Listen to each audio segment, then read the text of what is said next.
for the women need to fill. All right. Good morning. Thank you for being here on the bye week. Congrats to the men's basketball team last night. Good to be there to watch them in the opener for the season. A lot of fun. Learn a lot from those guys when they play and the way Coach Altman works. And certainly looking forward to Saturday, right? Both the men's and women's have a big game. And looking forward to that as we continue through our bye week after a really, good week.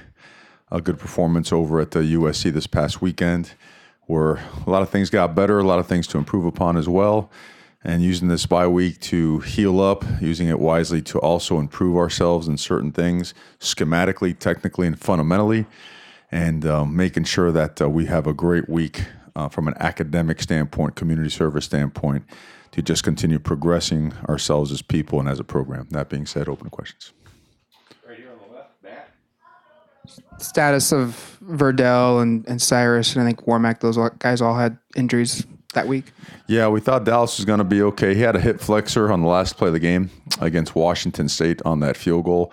Strained that thing pretty good. And all week long, he was kind of halfway there. And about Thursday, Friday, we felt like, you know what, it might be better to rest him. CJ had a mild groin strain, but not one that's going to keep him out of practice or keep him out of our game plans. And Cyrus, what happened to Cyrus last week, his quad really swelled up late in the week from a hit he had taken in the previous game. He did get to play special teams. We didn't play him as much at running back because it was affecting him. But just watching him run and practice today, we feel he's back to 100% as well. So we see those guys all playing next week. Right next to him, James. With CJ, Mario, at what point does it become concerning? Because last year he played through a lot of minor things, but it was coming up on a weekly basis. And here you managed his reps in the offseason and in fall camp and to start the season. But here he's missed nearly 2 Pac-12 football games at this point in totality because of this just growing list of, all right, they're minor, but the durability question persists with him at this point. You know what? Whatever happens in football, you got to deal with it. It's a physical sport. This comes with it. We do our best to get our guys healthy. He's tough. He battles through it, and we stand by him. And if he gets a little bit more nicked up than others at certain times, then we just got to deal. Next man's got to go up until he's ready to roll. On the right, Steve. I know you were at the basketball game when the announcement was made, but what was your reaction to seeing number 7 in the first poll, and any thoughts on those ahead or behind you and kind of where it places you guys with 4 games to go? I've been asked that a few times, and I feel like maybe I should have been paying more close attention to everything that's going on. I think it's always an honor to be talked about and to be in that conversation.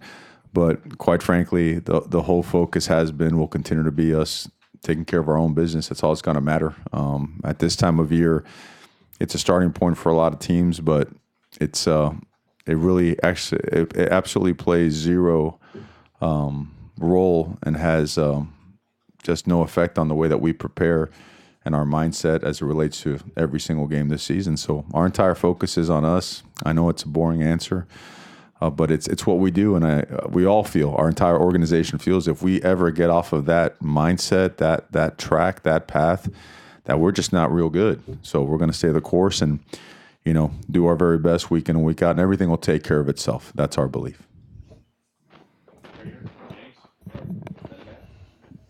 Just a few other personnel updates as far as guys who were dealing with some minor stuff, whether it was Lance and JR, and I think there might have been a defensive back. I'm forgetting right now whether it was Quez or somebody, but just some other updates by way of guys who had some of those longer-term deals. You were trying to see if they can come back later in the season. Yeah, we had JR out there today. He did Indy. He did a couple of special teams drills and some of the light work with the wide receivers. So he's really close. He's been out about 10 weeks now, and we feel like he's going to be able to give us something in term, at least from a practice standpoint. I'm not saying he's ready to play a game. We feel we'll see him. Lance looked really good today. Lance looked like he's healed up or close to being healed up and ready to go. And it's kind of neat. Those are 2 very big athletic guys that can run and can certainly make a difference in the passing game. So I think it'd be best to wait till Sunday and Tuesday to give you a full update on how they have come back and how they have progressed. But they have started. We have started to integrate them into what we do from a team period and work standpoint. Pro Football Focus, I think, had basically your entire secondary on either first team or second team for their grades this week. I'm just curious, internally, did they play that well against the receiving core of USC of guys that people are saying that are going to have a lot of NFL talent? We believe so. As per our grades, the guys did really well. The eye discipline certainly had improved. We had lost our way a little bit in previous weeks, and the guys were outstanding. And tremendous leadership by all those guys back there. Tremendous accountability. They practiced extremely well. And from top to bottom, they all played an excellent, excellent football game, kept everything in front of them, tackled a lot better, prevented big plays for the most part, and they changed the game with the turnovers. Truly changed the momentum of the game. All right, Steve. What's been the balance with practice, recruiting, rest this week? Was today the first day back at practice, or just kind of what goes through this week leading into a game week next week? It's probably a longer day. It's probably a longer week than a regular week, believe it or not, because of the travel that's involved in trying to get to the respective prospects that we're trying to recruit, or some that are already committed or whatnot. So the balance from a football standpoint is we use Tuesday, Wednesday, Thursday on the field, Friday in the weight room, with also a Tuesday being part of a weight room regiment. So we're going to go in pads. We went in pads today. We're going to go full pads again tomorrow. Yesterday we were more in spiders, helmets, that kind of stuff. And we're gonna stay sharp at the things we feel we're doing good. We're gonna tweak things that we feel we need to improve upon. We're gonna grind on fundamentals and technique, particularly tackling, blocking, right, securing the football. When we win the turnover battle and when we're able to control the line of scrimmage, we have success. Also in developing a lot of guys on both sides of the ball and on special teams that can help us win football games. There's still a lot of guys that haven't played their 4 games as your redshirt allotment allows you to. There's some guys that are coming off of injury. You mentioned JR earlier and Lance. I think all these factors are now in a play. So practice, it's regimented and it's synchronized and choreographed so that all these guys are getting significant reps and the right kind of reps to be able to evaluate them at the end of tomorrow's practice, and then be able to incorporate them into Sunday's now more game plan type practice. James, you're in front. Because the week is so big on recruiting, Mario, can you speak to just what the message is from your staff on the ground this week, maybe if it changed at all slightly given just the time of the season compared to the first bye week? And it's never about one game in recruiting, but how much did last week's outcome, in particular in the recruiting of Southern California, help at all in driving home that message that you're trying to get to resonate with those young men? Well, during this time of year, you can visit the schools. You can't talk to anybody in person. This is still an evaluation period. That's a non-contact period. But I think not only the game itself, it was great to be out there in an area that we recruit extremely hard, an area that we've made a super priority for us, and where a bunch of our guys are from. But I just think the body of work and the trajectory of the program, I think all those things, they speak loudly. And I think a lot of people realize that it's just the beginning, that we're a young football team in a lot of areas, and that we're going to continue to work on development because a lot of guys are playing at a high level. We're going to continue working on the enhancement of the roster through recruiting, and that area is a huge part of it, as well as the rest of the West Coast. So I don't think we ever stray from our message. I mean, we do what we do, and we also let the body of work speak for itself, and at the same time, knowing that we still feel our best football is ahead of us, and we haven't played our best football yet. Front left, Matt.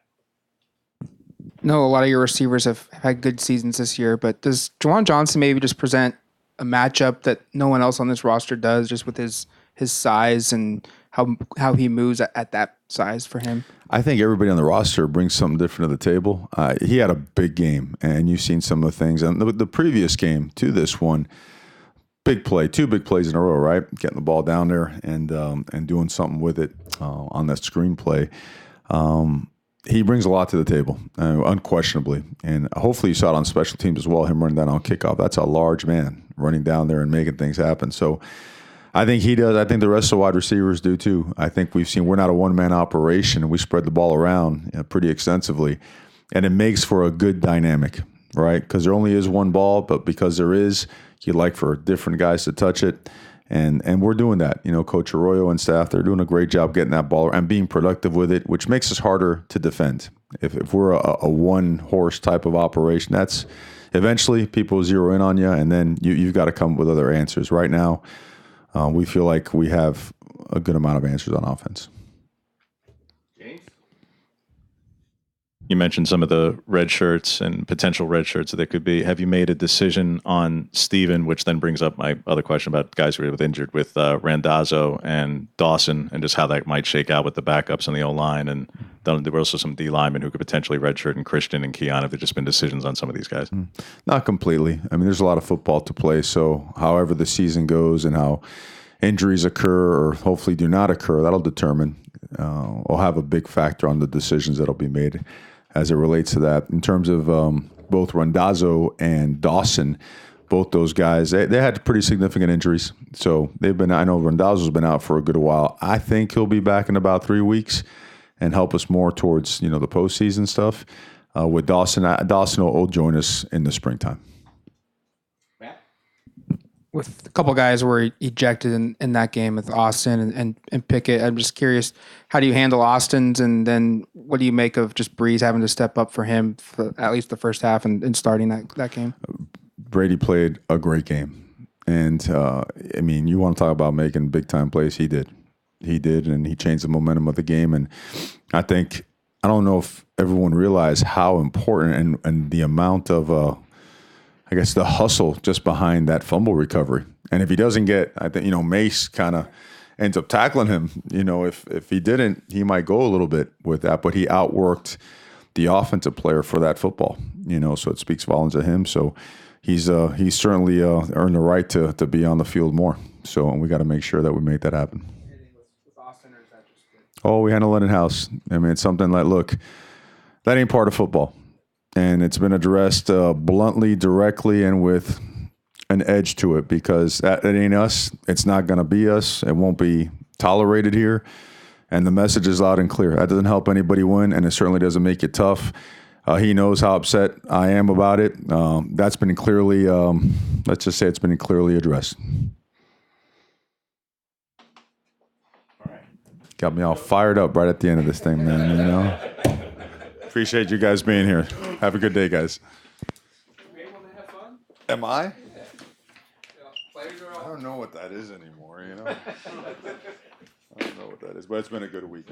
Practice today was like, you always want to measure your team. Like, some people go out there and it's like The Walking Dead. Right? These guys were awesome today. And we ended with 2-minute drill, and that thing was. Guess who?